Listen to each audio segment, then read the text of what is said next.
उत्तर प्रदेश के देवबंद में SP, BSP और आरएलडी की मुश्तरका अवामी रैली है। इत्तेहाद के बाद ये पहली रैली है जिसमें तीनों पार्टियों के सुदूर और इनके अलावा इन पार्टियों के कारकुनान एक साथ नजर आएंगे।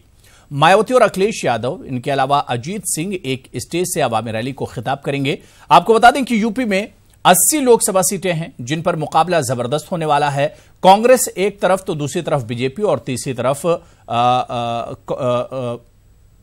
इत्तेहाद है, जिसके दरमियान सख्त मुकाबला देखा जा रहा है और यही कहा जा रहा है कि यूपी में इस बार मुकाबला दोरुखी नहीं बल्कि सहरुखी है। तो देवबंद में होने वाली अपोजिशन की मुश्तरका रैली से वहां का माहौल काफी बदला हुआ है।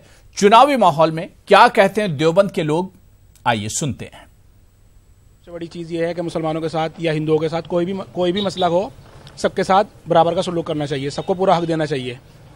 ये नहीं होना चाहिए कि मतलब अगर मुसलमान है तो उसको कम निगाह से देखा जाए या कोई हिंदू है तो उसको कम निगाह से देखा जाए। हम व्यापार करते हैं कपड़े का, जो छोटे दुकानदार उन पर जीएसटी लगा दी, जो जीएसटी हटाएगा उसे वोट देंगे। मैं जहां तक जिस नतीजे पर पहुंचा हुआ हूं, मुझे तो ये मालूम हुआ कि मुसलमानों को सिर्फ और सिर्फ राजनीतिक मुद्दा बनाकर, खिलौना बनाकर इस्तेमाल किया जाता है।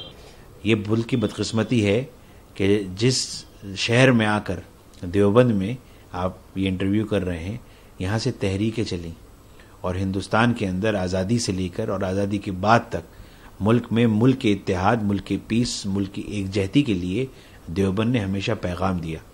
आज बदकिस्मती ये है कि देवबंद को या देवबंदियत को या मुसलमान को इस बात को प्रूफ देना पड़ रहा है कि हम लोग यहाँ पे फर्स्ट सिटीजन हैं और हम मुल्क के लिए वफादार हैं। हमारे सामने बहुत सारे मसले हैं जिनकी गिनती अभी फ़िलहाल तो मुश्किल है, लेकिन हम फिर भी ये चाहते हैं कि हमारे यहाँ सड़कें जो हैं, सड़कें इतनी ऊबड़ खाबड़ हैं और सड़कों की बिल्कुल कोई मरम्मत या कोई सड़क बनने का सवाल ही पैदा नहीं होता।